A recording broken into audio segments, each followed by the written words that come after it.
ఎప్పుడైతే ఒక ప్రాసెస్ అనేది క్రియేట్ అయినప్పుడు అది న్యూ స్టేట్లో ఉంటుంది, అది మెయిన్ మెమరీకి లోడ్ అవుతుంది. ఎప్పుడైతే అది రెడీ ఫర్ ఎగ్జిక్యూషన్ వచ్చినప్పుడు అది రెడీ స్టేట్లోకి వెళ్తుంది, ఎందుకంటే CPU లిస్ట్ ఆఫ్ ప్రాసెస్ని ఎగ్జిక్యూట్ చేస్తుంది.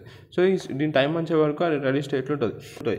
Priority based on process priority. ఒకవేళ ప్రాసెస్ హై ప్రయారిటీ ఉంటే ఫస్ట్ దాన్ని ఎగ్జిక్యూట్ చేసేస్తుంది.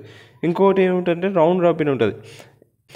ప్రతి ప్రాసెస్ ఒక పర్టికులర్ పీరియడ్ ఆఫ్ టైం వరకు ఎగ్జిక్యూట్ అవుతుంది, దాని పీరియడ్ అయిపోయినాక నెక్స్ట్ ప్రాసెస్ ఎగ్జిక్యూట్ అవుతుంది. సో ఈ రెండు షెడ్యూలర్ ఆల్గోరిథంతో ఒక ప్రాసెస్ అనేది పిక్ చేసుకొని CPUకి ఇస్తుంది. CPU దాని ఎగ్జిక్యూషన్ కంప్లీట్ చేస్తుంది. ఎప్పుడైనా CPU ఎగ్జిక్యూషన్ చేసినప్పుడు ఇంటరప్ట్ వచ్చినాకో ఇంటరప్ట్ వల్ల మళ్ళీ రెడీ స్టేట్కి వెళ్తుంది. ఒకవేళ దాని ప్రాసెస్కి IO ఆపరేషన్స్ కావాలి. IO ఆపరేషన్స్ కావాలంటే అది వెయిటింగ్ స్టేట్లోకి వెళ్ళిపోతుంది, ఎందుకంటే IO ఆపరేషన్స్ వేరే ప్రాసెస్ వాడుతుందేమో. సో ఎప్పుడైతే దాని IO ఆపరేషన్స్ పని అయిపోతుంటుందో అది మళ్ళీ రెడీ స్టేట్కి వెళ్ళి సేమ్ ప్రాసెస్ ఎగ్జిక్యూషన్ కంప్లీట్ అయితే టర్మినేట్ అయిపోతుంది.